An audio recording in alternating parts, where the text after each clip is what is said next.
If you want to fade to black in DaVinci Resolve 20, there are two easy ways to do it, and in this video I'll show you both. The first method is quick and manual, and the second method gives you more control and is better when you need a perfectly solid black fade at the end of your clip. If this tutorial helps, make sure to like the video and subscribe for more DaVinci Resolve tips and editing guides. Let's start with the first method. Open DaVinci Resolve and go to the edit page by clicking the third icon from the left at the bottom of the interface.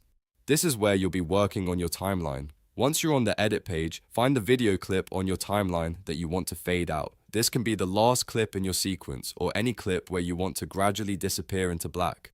Now move your mouse to the top right corner of that video clip. When you hover over the corner, you should see a small white transparency handle appear.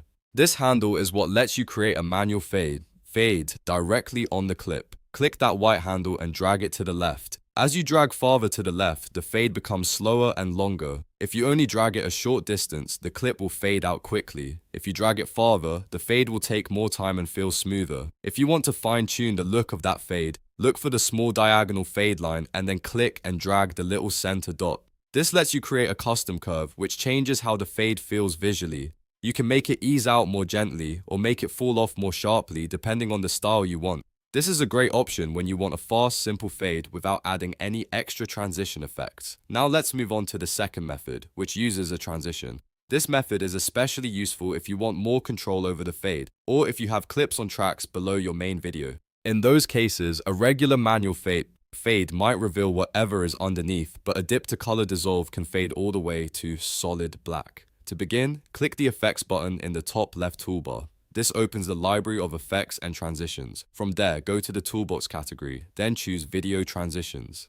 Inside Video Transitions, look for the Dissolve group. You should see a transition called Dip to Color Dissolve. Drag that transition and drop it onto the very end of your video clip. Once it's on the timeline, click the transition icon to highlight it. That will allow you to edit its settings in the Inspector panel on the top right. Make sure the Transition tab is selected. Here, verify that the transition type is set to Dip to Color Dissolve. This confirms that you are using the correct transition for a fade to black. Next, scroll down to the color section at the bottom of the inspector.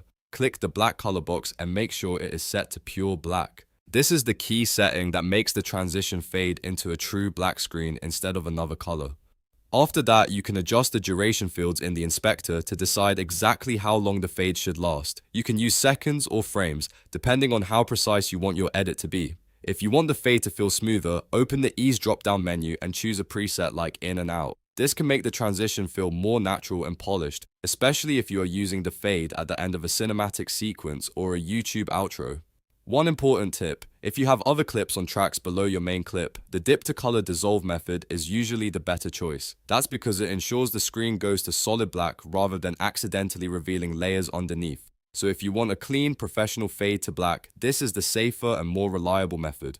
And that's how to fade to black in DaVinci Resolve 20 using both the manual fade handle and the dip to color dissolve transition. The manual method is quick and simple, while the transition method gives you more precise control and a cleaner result in more complex timelines. If this helped, please hit the like button, subscribe to the channel, and turn on notifications so you don't miss the next DaVinci Resolve tutorial. Thanks for watching, and I'll see you in the next one.